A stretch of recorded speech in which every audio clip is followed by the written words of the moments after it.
Hello again, my subscribers. Today we are doing a Let's Read.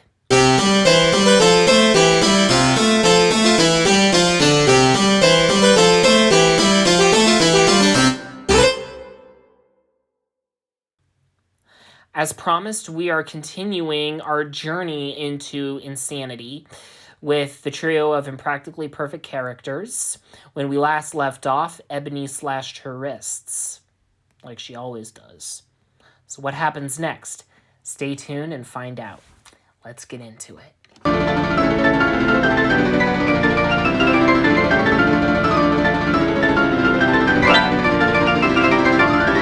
The door was forced open, almost breaking the gears beyond repair. Garfield carried the unconscious Ebony out of her room, trailing blood from her slashed wrists along the way. John Freeman set up an operating table in the infirmary and got to work at once. While they both had basic medical training, gleaned only from their expeditions to other worlds, neither John Freeman nor Garfield had a medical license. Therefore, any medical practice should have landed them in federal prison. Fortunately for them both, it didn't. Their approach was always private, and patients were never charged. John Freeman was insistent on that. He didn't want to find himself in jail before he had the chance to locate his family again. Garfield and John Freeman need to stop the bleeding at once, said John Freeman. Quick, place Ebony Darkness Dementia Ravenway on the operating table and get John Freeman 2 tourniquets. Garfield placed Ebony on the table and raced to the cabinet, where he rooted around for a few seconds before finally coming up with 2 rubber tourniquets. He hurried them to John Freeman, who wrapped one of the tourniquets around Ebony's wrists. "What else should be done, medical man?" asked Garfield. "Ebony Darkness Dementia Ravenway lost quite a bit of blood," diagnosed John Freeman. John Freeman thinks a blood transfusion is required to keep Ebony Darkness Dementia Ravenway from slipping into a coma and dying. "I will offer my life-saving blood with charity," said Garfield. "What's Garfield's blood type?" "The type that can save lives and fill my love anaconda with much power for ladies." That's not what John Freeman meant. What is Garfield's blood type? A positive, B positive, AB positive, O positive, A negative, B negative, AB negative, O negative. This is important because the blood type that doesn't match Ebony Darkness Dementia Ravenway's blood type could lead to death. John Freeman will have to run some tests. "Save your tests for the examination room," said Garfield in a tone of voice meant to make himself sound wittier than in reality. "My blood type is savior to all bloodless women." "What about STDs?" challenged John Freeman. "Garfield has been around. John Freeman doesn't know where exactly Garfield's love anaconda has been." "Insults!" thundered Garfield. "I always practice safe sex. I've given lectures about it. Now, hook me up to Ebony now with your machines. We are losing her faster than lasagna down my throat." Garfield didn't know, but John Freeman learned that his sexual escapades resulted in numerous progeny. Not all of them were good-looking, but they were his children. However, John Freeman didn't understand that his exploits stopped producing children only 3 years ago. He couldn't understand that because Garfield never got a vasectomy or neutered because his sex drive was still strong. And if he did, he never said anything. "It's against John Freeman's better judgment," said John Freeman, "but please take a seat, and John Freeman will prepare Garfield." Garfield sat in a chair next to Ebony. He said, "Do not be worrying, Gothic princess. I'll save you both here and in bed with lovings." John Freeman got the needle and bag out and was ready to go. He sat next to Garfield, who held out his right arm. A prominent vein showed in the crook of his elbow. John Freeman stuck the needle into the vein. A glance up at Garfield showed that the cat wasn't affected. No pain. "Please make a fist a few times," said John Freeman. Garfield made a fist, keeping it clenched. The bag instantly filled up with blood. John Freeman told him to release, withdrew the needle, patched Garfield up, and took the bag to Ebony.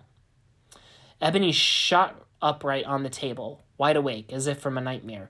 She looked around frantically. Her eyes spotted the blood bag in John Freeman's hand. She quickly snatched it from his hand and tore off the hard plastic top with her teeth. She spat it out, and the plastic end ricocheted off the wall and pelted Garfield's head. He jumped onto his feet and got in a fighting stance for whatever hit him. But nobody was around to challenge him. He turned to see John Freeman gawking. He turned to Ebony and understood. Ebony gulped the bag's contents down so fast that Garfield needed a moment to rub his eyes. Ebony released the drained blood bag to the ground. "Ah," sighed Ebony, her mouth crimson. "Needed that?" She finally noticed Garfield and John Freeman staring at her. "What the fuck are you two looking at?" she asked. "Ebony Darkness Dementia Raven Wade drank that entire blood bag," said John Freeman. "Yeah," said Ebony. "Am a vampire after all." "Then how can you walk around in daylight without burning to a cinder with ashes?" asked Garfield. "I don't know," said Ebony. "John Freeman must study Ebony Darkness Dementia Raven Way," said John Freeman. "This is the first time a vampire has entered the ship." "Yeah, I don't think so," said Ebony. "Ma know what is reserved for only—" She fell silent, then jumped off the table. She wobbled for a bit of a while, but regained balance. Despite what she thought that blood would do for her, Ebony was still lightheaded for being almost wholly exsanguinated. Her wrists didn't heal either. They were still bleeding. Odd, Ebony thought, but didn't have enough energy to devote the entire thought to the discrepancy. Both Garfield and John Freeman stood at attention, ready to catch her. "I'm fine," said Ebony, holding her hands out. Her wrists were still open. "At least let John Freeman put some bandages on Ebony Darkness Dementia Raven Way's wrists," offered John Freeman. "They'll heal on their own," said Ebony. They should, she thought. She walked out of the infirmary. John Freeman thinks either John Freeman or Garfield should go check on Ebony Darkness Dementia Raven Way. "I will go," said Garfield. "I gave her my blood. She is my responsibility with duties." He walked out of the room. Ebony laid down across the cot, looking up at the ceiling. Her thoughts wandered far away, far back to her time at Hogwarts when she and Draco went to Hogsmeade to attend a Good Charlotte concert before the band grew as big as they were in the 20-aughts and 2010s. Of course, Ebony wasn't there for either of those decades. All the more reason why she should slit her wrists, she thought. But she didn't have the energy to do it again, and when she entered the room, she found that every sharp object had been removed. John Freeman, more likely, did that. She didn't see Garfield being that cognizant. She renavigated her mind back to the dark forest, strictly forbidden to all students, as Professor Dumbledore told the first years, where she first made love to Draco. It was blissful having him inside of her, feeling every detail of him, her eyes staring into his sad and depressing eyes, knowing that they both were thinking the same thing. This was where their passions were, where they should stay. Between the two of them, forever. She went back to this moment quite a bit, but whenever she thought about it, her thoughts were interrupted by someone or something. The first intrusion was Dumbledore when he caught them before Draco could release his seed inside of her and chastise them for being in love. Now it was the sound of rapping outside of her door. "Who is it?" asked Ebony, annoyed. "It's just me," said Garfield. "What do you want?" asked Ebony, her annoyance increasing. "Can I come in with enterings?" "Sure." The door slid open and Garfield entered. The door closed behind him. "It's good to see the door is still working," he said. "What are you talking about?" asked Ebony. "I nearly broke it trying to get to you when you cut your wrists," explained Garfield. "Oh," said Ebony. She sat up on the side of the bed. Garfield sat next to her. "What's the buzz?"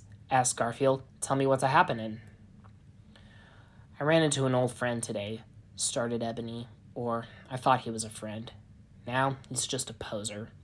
Anyway, he told me to leave Draco alone and that all I am is a nuisance to people. Is that true? Am I nothing but a nuisance?" "You're no nuisance to us," said Garfield. We saved you from permanent death. That should be telling you something." "I guess," said Ebony, not convinced. "I've been wanting to ask," said Garfield. "How did you end up underground in hell?" "I don't know," said Ebony. "All I remember is getting shot in the heart by Voldemort. And then I was in hell, taking off prep clothing. I don't even know why I was in hell. I don't know what I did wrong. All I ever wanted was Draco. All I ever wanted was for people to accept me for who I am. But they never did, so I flipped them off and yelled at them. Maybe that's why I went to hell. Well, that and also I'm a Satanist, so I guess it made sense. But why would I experience that? Nothing but prep clothing." Garfield was confused, not because he was unfamiliar with her world despite remembering the name Hogwarts, but because her story made no sense to him. "I don't know," said Garfield, "but when I need to be thinking, I always go to the gym to work out. Why don't we try it out with exercise?" "I don't think so." "Why not?" "Because gyms are for preps and posers. The only preps I know is preparing to fight for truth, justice, and lasagna and ladies, and the only posers I know are these posers." He flexed his muscles and created various other poses. Ebony watched, and even though it went against her better judgment as a goth, Satanist, vampire, and witch in the Slytherin house, she laughed. It was a good laugh. A release. "All right," said Ebony. "I'll go to your preppy gym." "First," said Garfield, "we need to get you some gym clothes. You can't be burning fat and calories wearing that." He pointed to her dress. "Do you have any in black?" asked Ebony. The gym wasn't fancy, but it did have weights that looked too heavy for humans to lift. Of course, Ebony didn't know because she had never set foot in a gymnasium. Hogwarts didn't have much of a physical education of which to boast outside of flying lessons, and Quidditch was the only sport regularly played. The Triwizard Tournament was revived and discontinued every 200 to 300 years due to the frequency of death among participants. Everyone in Ebony's class remembered Cedric Diggory, who died at the hand of Lord Voldemort during the 1994 to 1995 tournament. No one knew whether or not it would stay discontinued after that, but considering the unfortunate lapse in memory, it was likely to be revived again. And considering the current head of the Ministry of Magic, it may return sooner than expected. Safety was not a primary concern for the head of Ministry of Magic. He only cared about his base of loyal followers. "Those are women's weights over there," said Garfield, pointing to a rack of 500-pound hand weights. Although she had never set foot in a gymnasium, it still confused Ebony that Garfield would call these women's weights. She never lifted anything heavier than a gun in her life. How did Garfield expect her to lift these ungodly things? "These are men's weights," said Garfield, pointing to the 10,000-pound weights. "Any questions?" "No," lied Ebony. "It seems easy to figure out." Ebony wore a sleeveless workout shirt and shorts, all of which were black, and black workout socks and shoes. Considering they rarely had female company for longer than a day, Garfield and John Freeman saw no reason to invest money in clothes for women. But Garfield had a plan, which required buying workout clothes for Ebony while they were getting gas in London. He had to guess what size bra she needed. Judging by her dress, he thought possibly an A-cup would be fine. Miraculously, it was. And it was black, of course. But even though it all fit, she still didn't quite feel like herself. It wasn't just the fact that she was wearing workout clothes. It was something else. The feeling had grown stronger since waking up and drinking Garfield's blood. "Then let us begin," said Garfield. He sat on the workout bench and grabbed a 10,000-pound weight as quickly as a Tupperware bowl. Ebony watched, unimpressed, and went to the rack to pick up a 5-pound weight. She lifted it like it was an empty suitcase. "This is rather pathetic," thought Ebony. "Here I am trying to show Garfield that his view of women being weak is outdated and medieval, and I'm scared of a 500-pound weight for Satan's sake. Get it? 'Cause I'm a Satanist. I should have super strength. I'm a vampire." She soon realized, however, that she wasn't tired. She was growing bored. She put down the hand weight and moved to a 700-pound dumbbell. When she picked it up, the hand weight worked against her, but she brought it above her head. She grabbed the other dumbbell and worked out her arms with them. An exhilarating rush ran through her body. Her muscles burned from lactic acid in her arms. Sweat formed on her face and body, providing a coolant to the burn. Her heart thumped firmly in her left breast. She looked down and saw it bobbing in her shirt. All unique feelings never experienced before, and all of them were good.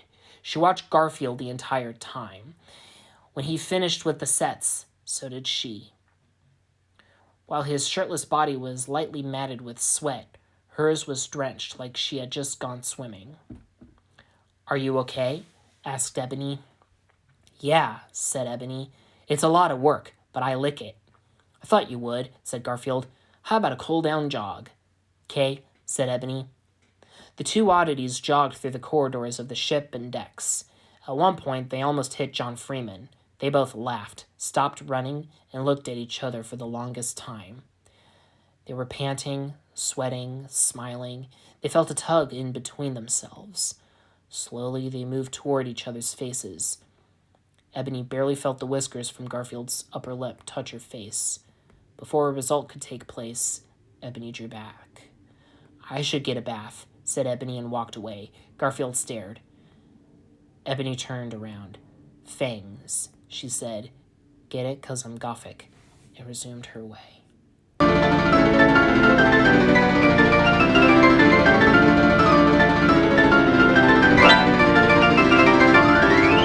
"Garfield tried to do what?" exclaimed John Freeman. "It was meant to be, okay?" replied Garfield offensively. "Garfield doesn't know that," said John Freeman. "Besides, Ebony Darkness Dementia Raven Way is too young for Garfield." "How do you know that, Mr. Know-It-All?" John Freeman read Ebony Darkness Dementia Raven Way's file from Hogwarts archives, explained John Freeman. And John Freeman is telling Garfield Ebony Darkness Dementia Raven Way is a basket case. "Basket of case?" asked Garfield. "Ha! No such thing. She is lonely lady who happens to be a vampire." "That's the other thing," said John Freeman. "Ebony Darkness Dementia Raven Way is not a vampire." "What makes you so sure?" asked Garfield defensively. It didn't make sense that Ebony wouldn't be a vampire when they saw her drink a whole pint of Garfield's blood. What human girl did that? None of which Garfield knew. "According to Ebony Darkness Dementia Raven Way's file," started John Freeman, "Ebony Darkness Dementia Raven Way was cursed by a student from the Hufflepuff house named Susan Bones. Susan Bones told the Ministry of Magic that Ebony Darkness Dementia Raven Way had yelled at the students from the Hufflepuff house multiple times for being what Ebony Darkness Dementia Raven Way called preps. Even though Ebony Darkness Dementia Raven Way was a student in the Hufflepuff house. After nothing was accomplished and no full-life consequences faced, Susan Bones cursed Ebony Darkness Dementia Raven Way out of spite. Susan Bones figured out that if Ebony Darkness Dementia Raven Way wanted to be a Gothic vampire witch, then Ebony Darkness Dementia Raven Way should get what Ebony Darkness Dementia Raven Way's wish. But blood doesn't heal Ebony Darkness Dementia Raven Way like it would heal a vampire. Instead, drinking blood gives Ebony Darkness Dementia Raven Way the feeling that it's rejuvenating Ebony Darkness Dementia Raven Way. Like John Freeman and Garfield, Ebony Darkness Dementia Raven Way's wounds heal naturally. With time. What is this prep that Ebony always speaks of? Prep is a term used to refer to people who are normal or mainstream. Ebony Darkness Dementia Raven Way often called all students and teachers preps or posers. That means a person who looks Gothic but in reality isn't. A liar. When simply put, yes. "What happened to her?" asked Garfield. "How did she end up in hell?" This new information was overstimulating, even for Garfield, but he needed to know. "During the war at Hogwarts," began John Freeman, "when an evil wizard named Thomas Marvolo Riddle, who went by the name Lord Voldemort, and his Death Eaters attacked. The students and teachers fought back. Many were lost along the way, including Ebony Darkness Dementia Raven Way. A Death Eater pulled a gun on Ebony Darkness Dementia Raven Way after Ebony Darkness Dementia Raven Way disarmed the Death Eater of the Death Eater's wand. After the two runners nearly knocked him over, John Freeman searched for Garfield and Ebony, and what he saw on the surveillance monitors prompted him to tell Garfield what he learned while he and Ebony were speaking in her quarters. Part of the discovery made him sad because none of the students had fond memories of her, and a good number of them were glad she died in the manner she did. Another part of him felt extreme fear for his comrade, because what he also learned about the strange girl was that her obsession with Gothic fashion and a boy wizard named Draco Malfoy, with whom she never had a real relationship, nor did she ever date, was due to borderline personality disorder, diagnosed post-mortem. Of course, he knew many people diagnosed with borderline personality disorder. Most didn't threaten either himself, his brother, or his family the way Ebony posed a danger to himself and Garfield. When it came to Ebony, Darkness, Dementia Raven Way, they were dealing with a person who also may have had narcissism, possibly sociopathy. All warning signs. "So what's your point, Dr. Mann?" asked Garfield. "John Freeman's point," began John Freeman, "is John Freeman and Garfield should think about possibly putting Ebony, Darkness, Dementia Raven Way in a psychiatric hospital, because Ebony, Darkness, Dementia Raven Way can't stay on the ship." "You can't be serious," said Garfield. "She has nowhere else to go. No one else to turn to with trust." "That is no longer Garfield or John Freeman's concern," said John Freeman. "That's really up to the country of England to decide. We aren't putting her in a nutty house with insanity. Garfield and John Freeman have to. Ebony, Darkness, Dementia Raven Way isn't the responsibility of Garfield and John Freeman." "Yes, she is. We rescued her. We have duties to protect all people, especially sexy ladies with hot bodies." "What is it with Garfield and sexy ladies?" asked John Freeman, growing frustrated. "And why is Garfield suddenly so protective of Ebony, Darkness, Dementia Raven Way?" "Because..." Garfield faltered. He had never felt this way, so how could he say it out loud? Especially knowing what would follow. "Because..." echoed John Freeman. "Because I love her!" yelled Garfield, throwing all caution to the wind. The following silence couldn't be called deafening. There wasn't any clever way to describe this particular silence, but it was there, and it broke when John Freeman doubled over laughing. That was what Garfield expected. "Garfield loves Ebony, Darkness, Dementia Raven Way!" laughed John Freeman uproariously.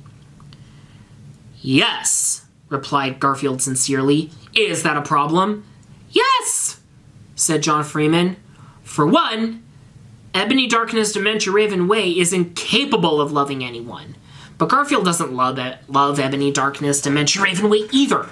Garfield just wants to have sexual intercourse with Ebony, Darkness, Dementia Raven Way." "How dare you!" Garfield, come to Garfield's senses. When has Ebony, Darkness, Dementia Raven Way shown any signs of affection and caring toward Garfield or John Freeman? "You know not of what you are speaking. You're just jealous because I found someone and you're still being hung up on your wife and son." Instantly, John Freeman stopped laughing. Garfield had been known to say inappropriate things from one time to another. But this crossed the line from inappropriate to downright cruel. Garfield knew it, and saw that he couldn't take it back. "John," said Garfield, "I am being so sorry." John Freeman didn't say another word. Instead, he turned around and walked away. Garfield stood in the corridor of the ship, motionless. He knew what he had to do. Ebony sat in the cockpit, listening to Good Charlotte play from the computer. This took her back to Hogwarts instantly. She didn't notice the door behind her open, or Garfield entering. "Ebony?" asked Garfield. No reply. Garfield reached for the computer and turned off the music. Immediately, Ebony returned to the current realm of existence. "What the fuck, Orange Prep?" asked Ebony. "I need to talk to you," said Garfield. "What about?" asked Ebony. She noticed that he didn't have the typical look of superiority or calmness he usually carried. This time, he looked troubled. "What's wrong?" asked Ebony. "Is it about what happened earlier? Because I'm sorry about that. I didn't mean to." "It's not that," stated Garfield. "It's just some questions for asking. What do you want to know?" "About your time in Hogwarts." "Oh, let me tell you about that," said Ebony excitingly. "There were so many preps that I thought I was in the wrong school. But after I met Draco, it got easier. But for some reason, I could never say anything. I was focused on my studies. I know that I had only one chance to prove myself to my parents. They were both Hogwarts students, and I didn't want to let them down. But after my 7 years started, I went to the Forbidden Forest on a dare. A vampire found me and bit me. I was on the verge of death, and then he let me drink from his chest. It tasted gross. But then I fell asleep. Then I woke up and I became a vampire. From then on, I pursued Draco with a passion. We had a relationship like no other, and no one understood it. I wish they did." "Then how do you explain this?" asked Garfield. He placed a packet in front of her. She picked it up and read it. Before reaching the halfway point, she put it down and stared intensively at Garfield. "Where did you find this?" demanded Ebony. "John Freeman found it after he saw you drink my blood," said Garfield. "Why are you telling me different things from what this says?" "These are lies," said Ebony. "Are they?" asked Garfield. "Then why are there multiple articles within that packet that support this with evidence?" "It's fake. It's all fake." "No, you're the fake. We must drop you off in the United Kingdom." "Why?" "We can't have you on this ship anymore." "But no buts!" yelled Garfield. "Butts are for grabbing, spanking, shitting, and farting. Get off of the ship." "What are you gonna do? Just toss me out? I'll probably break my neck." "Vampires don't break necks, they suck on them." "You know, you may be tough and strong, but you got the brain of a mandrake." "That's it!" thundered Garfield. He grabbed Ebony by the collar and dragged her through the ship. She kicked, punched, and let out a string of obscenities that would make the old man from A Christmas Story blush. He reached for the emergency exit and opened it. Instantly, the alarm went off throughout the ship. Both Garfield and Ebony looked down at the ocean. A cruise liner sailed beneath them. Garfield held Ebony out above the ship. Her hair and clothing blew in the wind. She looked down in utter fright. "Happy landing, evil woman!" yelled Garfield. "Don't do it, Garfield!" screamed John Freeman. He had arrived as soon as he heard the alarm and a voice repeatedly saying, "Emergency exit door ajar." "This is evil woman," said Garfield. "I'm sending her to Davy Jones' locker with sinkings." "No," said John Freeman. "Garfield and John Freeman are better than that. Suppose Garfield throws Ebony Darkness Dementia Ravenway off of the ship into Ebony Darkness Dementia Ravenway's death. In that case, Garfield is no better than Ebony Darkness Dementia Ravenway or any other evil force that Garfield and John Freeman have faced." Garfield hesitated. His strange-speaking friend had a valid point. His oath was never to kill unless the assailant killed or threatened death. Even though Ebony did threaten them, she never followed through, and even went so far as to help them. Her only flaw was being irritating. He gently placed her back onto the deck and closed the emergency exit door. The ship became quiet. He led her back onto the ship. "I don't know what the fuck that was all about," said Ebony, "but you guys are fucking strange." "Garfield and John Freeman are landing the ship," said John Freeman, "and Ebony Darkness Dementia Ravenway is on Ebony Darkness Dementia Ravenway's own." "Why?" asked Ebony. "What did I do?"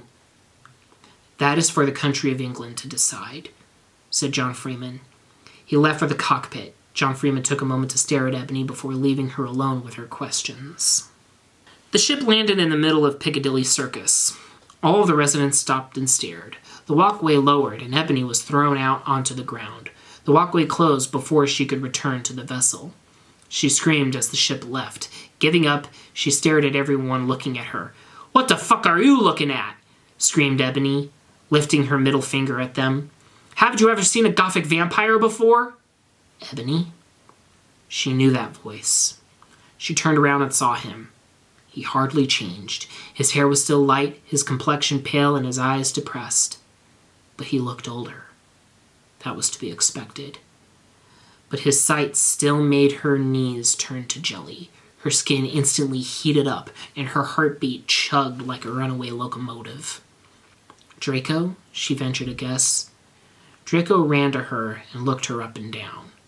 How is this possible? There was no spell for resurrecting the dead. At least, none that he was taught. Yes, there was an elixir of life, but that was gone when Dumbledore and his friend, famed alchemist Nicholas Flamel, destroyed the Philosopher's Stone. There had been other experiments in the resurrection, but none proved successful. So how did she return? The Bobbies arrived to inquire what caused the commotion. "What's the meaning of all this, then?" asked one of the Bobbies. "It's all right, officers," said Draco. "She is my niece. She forgot to take her medication today." "What fucking medication?" yelled Ebony. "Just play along," Draco whispered to her, then said aloud to the Bobbies, "Your special happy pills, remember?" "Are you her legal guardian?" asked the Bobby. "No," said Draco, "but she's spending the weekend with my son and me while her parents are on holiday. Make sure she causes no more fuss and that she continues her medication." "Yes, officer." "All right," said the Bobby to the spectators. "Nothing to see here. Back to your business." The spectators scattered about the area. Draco looked at Ebony. "How did you come back?" he asked. "A hole let me out of hell," said Ebony. "But now I'm here, and we can be together. Forever, like we always talked about." She moved to put her arms around him and kiss him, but Draco backed away. "What?"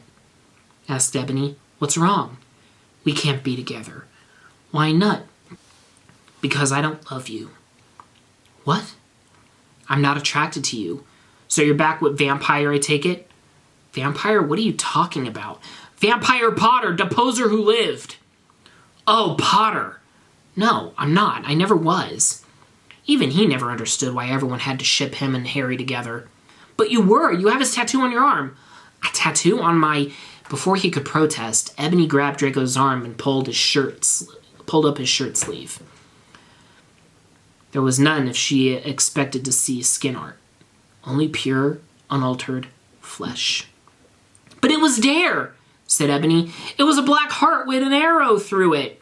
The word vampire was written in bloody Gothic handwriting." "Ebony," began Draco, "I don't know where you got the idea that we were together, but it's simply not true. Do you even know what I had to go through? Constantly having to tell people the truth? It drove me mad. You drove everyone mad. But you persisted." "But..." Bloody tears streamed down Ebony's cheeks. "But Draco, we went to Hogsmeade together. We moshed to Good Charlotte. We had sex. Face of Voldemort. Don't you remember any of that?" "Ebony," said Draco as kindly as he could manage. "Tara, it's time to grow up. Let go." Ebony backed away from Draco, looking him up and down. How could he say these things? How could he be so cruel? And why did he call her Tara? No one except her parents called her that. Then she realized this wasn't the dark, depressed Gothic boy in the Slytherin house that she fell in love with over 20 years ago. She no longer recognized him at all. There was only one explanation for this. She withdrew her wand. "What are you doing, Tara?" asked Draco. "You are under a spell from Lord Voldemort," said Ebony, "and I'm going to get you out of it." "Voldemort is dead," said Draco, "and his Death Eaters went into exile." "Cursius Endis," said Ebony, waving her wand. A black ball shot out and hit Draco. But he didn't move, nor did his expression change. "You still have that wand Ollivander made for you?" asked Draco, smiling. Ebony stared at him once again. She turned her back to him. "Do you need me to take you somewhere?" asked Draco. He knew of a couple of houses that would accept witches like her, those in need of sanctuary. "Leave me alone," said Ebony quietly. Sensing him behind her, she screamed, "Get the fuck away from me!" Draco took his leave. Ebony stood in the middle of Piccadilly Circus, watching everyone around her. Couples kissing and groping, people on odd-looking devices, and kids shuffling with their guardians. All of them were strange to her. Then it hit her. It wasn't them that didn't belong. It was her. She didn't belong at all. I don't have a friend in the world, she said sadly. Maybe I was better off in hell. She walked around the square looking for a gunshot. All right, that's it for now. Please come in next week for the concluding 2 chapters of this entire series. Thank you very much for watching. Please subscribe today if you're not subscribed. I upload every Saturday, or at least try to. Hit that notification bell to get notified of new content. Like and favorite the video if you enjoyed it. Share it with everybody that you know. Like the Facebook, Instagram, TikTok, and Tumblr pages. Thank you very much for watching. Please stay safe and healthy. And remember, it's chaos. Be kind.